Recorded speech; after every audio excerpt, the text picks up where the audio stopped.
Good evening, folks. It's Diamond with the Oppenheimer Ranch Project and Magnetic Reversal News, bringing you a magnetic excursion update Monday, August 18th, around 10 p.m. Mountain Time, 2025. Hurricane Erin will bring tropical storm winds all the way to Cape Hatteras and will be affecting the East Coast all the way through next weekend. And what does that mean? Well, it means rip currents. And we have all you need to know coming up. So buckle up, Buttercup, and keep calm. It's boom time. Hurricane Erin, no direct hit forecast on the U.S., but flood risks prompt evacuations. And the evacuations are coming in the form of, well, get out of Dodge if you're in Lake Hatteras. Hurricane Erin is spinning towards the Bahamas and the U.S. as a major hurricane with sustained winds near 140 miles per hour. We'll check that in just a moment. Erin isn't expected to make landfall in the U.S., but forecasters at the National Weather Service office in Morehead City, North Carolina, warn that areas such as North Carolina's Outer Banks should be prepared for waves as high as 15 to 20 feet or more and expect days of potential flooding. Coastal flooding will likely be a long-duration issue impacting Highway 12, according to the National Weather Service office, warning that parts of the main highway running along the Outer Banks could be impassable for days. The North Carolina Transportation Department, said a mandatory evacuation order is in effect for all visitors to Ocracoke and Hatteras Islands, adding that the order will take effect for residents early Tuesday. Officials in Hyde County, North Carolina, issued a state of emergency for Ocracoke Island, warning that emergency vehicles would not be able to use Highway 12 to reach and transport people in distress. To the north, Dare County declared a state of emergency for the entire county. Erin is currently at 140 miles north of Grand Turk Islands and moving northwest at 10 miles per hour. So we've got a lot happening with Hurricane Erin. Could bring dangerous seas as it grows near the Bahamas. Here is the current forecast. There's Erin's position. The current update is back down to Cat 3 at 131 miles per hour. Which is good news. And let's take a look at the key message for Hurricane Erin, shall we? And here is the key message for Hurricane Erin. Bands of heavy rain are expected over portions of Hispaniola this evening and through Tuesday for the Turks and Caicos, the southeast Bahamas, and the easternmost central Bahamas. Flash and urban flooding are possible. Tropical storm conditions are expected in the Turks and Caicos Islands and in the southeast Bahamas through the evening. Tropical storm conditions are possible in portions of the central Bahamas tonight through Tuesday. Erin is expected to produce life-threatening surf and rip currents along the beaches of the Bahamas, much of the east coast of the U.S., Bermuda, and the Atlantic Canada during the next several days, all the way through the weekend. Beachgoers in these areas should follow advice from lifeguards, local authorities, and beach warning flags. Tropical storm conditions and coastal flooding are possible in North Carolina Outer Banks beginning late Wednesday, where tropical storm and storm surge watches are in effect. Interest in Bermuda should also monitor the progress of Erin, as strong winds are possible beginning on Thursday. So Wednesday is the big day in the Outer Banks, where the most potential for flooding and, well, all of the evacuations are happening on the Outer Banks now. Here are the updated spaghetti model tracks, none of them getting anywhere near Bermuda or the U.S., which is good news. They're all tightening up, and they're going to be rapidly moving towards Europe and Africa after the weekend.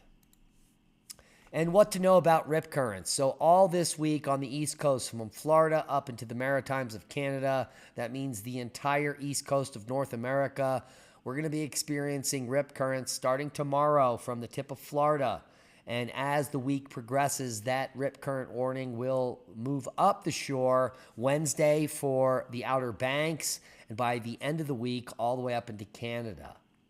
Rip currents are powerful currents of moving water that move away from shore rapidly. They can sweep even the strongest swimmer away from shore If at all possible, swim near a lifeguard. But if you are caught in a rip current, they are narrow bands of a swift current moving you hundreds of feet offshore. And what you want to do is not swim against them. You want to relax. Rip currents don't pull you underwater, they just push you out to sea. Do not swim against the current, swim perpendicular to it. To swim out of the current, you swim perpendicular to the way it's pulling you out, and then you will be released. If you can't escape, just float or tread water and yell for help and wait for assistance. But if you're a good swimmer, it should be easy to escape a rip current if you know what it's doing. You simply, in the direction you're being pulled, turn 90 degrees and swim away from the current to escape it. It's that simple. And then you swim to shore. But make sure you swim far away from the current before turning back in, because they do have a parabolic arc about them. So that's all you need to know about rip currents. Don't be deceived. Don't swim into them. Swim perpendicular to them and save your life. And now the full forecast before we take a look at the models. We've got a 1-2, maybe 1-2-3 punch of hurricanes entering our region in the next several weeks. And here's the full forecast. Tropical storm and storm surge watches for North Carolina Outer Banks. Hot in the middle Mississippi Valley. You can see the heat warnings up right here. It is the end of summer, which is the dog days of summer. What a bummer. Tropical storm conditions and coastal flooding are possible in North Carolina Outer Banks beginning late Wednesday. Tropical storm and storm surge watches are in effect, so heed the warnings. A major hurricane, Erin, is expected to bring life-threatening surf and rip currents along the East Coast beaches all week. Hot to extremely hot temperatures are also forecast Tuesday in the mid-Mississippi Valley, so heed the warnings there. And stay inside. Don't die. Here is the GFS model, and we'll walk it through as Erin progresses very close. It's moved a lot east since the initial models, and it's going to literally scrape the Outer Banks here Wednesday, Thursday, and Friday. And by the time we get to Friday here, it's going to rapidly move toward the Maritimes, and by the Saturday, it's going to be off of the picture. But at the same time, we're going to have another tropical disturbance moving in early next week. Here's Monday, Tuesday. We've been tracking this potential hurricane that's going to move up the East Coast. And if it gets anywhere close to the East Coast like this is going to be a tragic event with lives lost and major damage to people in low-lying areas, especially up in New England. So we're going to keep a close eye on this storm as it develops. And right behind it, there's a third storm that could also be entering the picture, which I don't think is on. There it is on the GFS model, just hovering around here in the Gulf of America. Pakistani villagers are scared to go back to their deluged homes after floods kill over 340 people over the last few days. It's insane. Let's take a look at the video.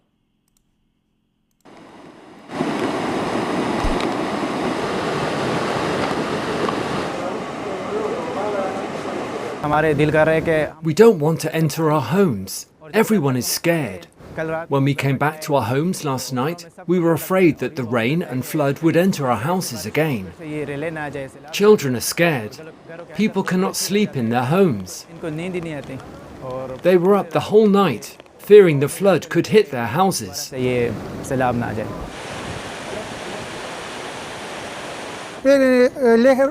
When they saw the water gushing, they exited their houses and climbed up the hills.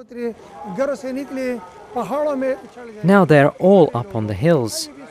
They emptied their houses as the flow of water increased.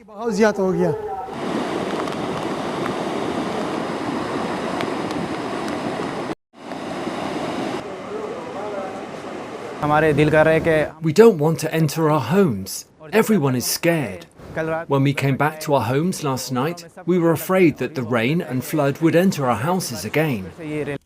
Clearly, we have a bad situation in Pakistan, so prayers and thoughts go out to all those affected after, well, this death toll has gone from 100 to 340 in just the last 24 hours. I'm sure lots of other lives have been lost, so pray for the victims. Australia freezes at minus 13.2 C. Snow in weird places. Well, holy macaroni. Australia freezes at minus 13.2 C. On August 18th, Thredbo, top station in New South Wales, plunged to minus 13.2 C and 8.2 Fahrenheit, more than 3 C colder than any night this year. More than that, it was also New South Wales' coldest reading in more than 7 years and the nation's lowest since Leewardin, Tasmania, set the state record of minus 13.5 C, 7.7 F in July of 2024. Across the country, all 8 states and territories posted anomalous chills. New South Wales at Thredbo, top station, 8.2 Fahrenheit, minus 13.2 C. Victoria, minus 7.6 C, that's 18.3 Fahrenheit at Mount Hotham. ATC, minus 6.1, well, you get the picture. It's frickin' cold in Australia. Holy macaroni. Seismic update, well, we just had a boomer up here. Wow. 17 kilometers east-northeast of Nia Bay in Washington. What's going on there? Maybe we've got some activity, volcanic activity. Who knows? That's pretty spectacular. So we're going to keep a close eye on that. Overall, low-level activity worldwide. We've got a 5.1 in Shikabe, Japan. Nothing much to say about that. Everything is built for 7 magnitude or greater. In the U.S., low-level activity worldwide. And that brings us to worldwide volcano news. Starting today, Monday, the 18th of August, let's take a look at the list. We've got Liwatobi volcano in Indonesia, puffing and passing to 32,000 feet. Quite spectacular. Liwotolo, also puffing and passing. A volcanic eruption reported today. Swanazima! Holy macaroni. 6,000 foot puff there. Puffing and passing. What are you puffing on right now? Semadu, who knew? Now you do. An eruption was reported today. Sangay as well. Volcanic ash emissions. Fuego to 14,000 feet. Liwatobi to 18,000 feet. Reventador to 14,000 feet. Talika volcano. A volcanic ash emission was observed. Popo to 22,000 feet. Liwotolo to 7,000. Santiaguito to 14,000. Swanazima exploded to 7,000 foot today in Japan. Liwatobi to 25,000 feet today. Ibu, 7,000 foot blast there. Somebody who knew, now you do. 15,000 foot puff. Sangay is not really on the list. Fuego to 16,000. Holy macaroni, what a list. Volcanic ash emissions sporadic at Reventador. Swanazima, 6,000 foot puff. Liwatobi to 8,000. Popo on the list. And that wraps it up for the day. Hey. Space weather, quick look. We've got this coronal hole that's going to be bringing us into geomagnetic storm for the next few days. Well, is it? Well, let's take a look at the WSA model. And here you can see the coronal hole stream we're moving through. And it will be extended as far as the radial velocity. So what does that mean? Well, it means absolutely nothing. These are models. So we're keeping an eye on the actual data, not the models, because they're all bullshit. And here we are just at KP2, entering 3. Quick look over at telemetry. Let's refresh this. Live. Boom. You can see plasma speed is now approaching 400 kilometers per second. We've got density rising. The BZ is shifting south, so we may get some aurora tonight, but the big forecast is for tomorrow night. So buckle up, Buttercup. It's not over yet. And what's not over is the longest ever alternative energy fair on Earth. The Crestone Energy Fair 36th annual is September 11th to the 14th. If this is on your bucket list, you need to come to this show. Ho, ho, ho. It's now a 3-day event, Thursday through Sunday, fun day.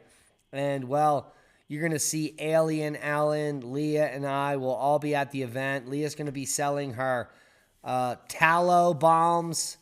I have created the most intense tea blend ever for this fair.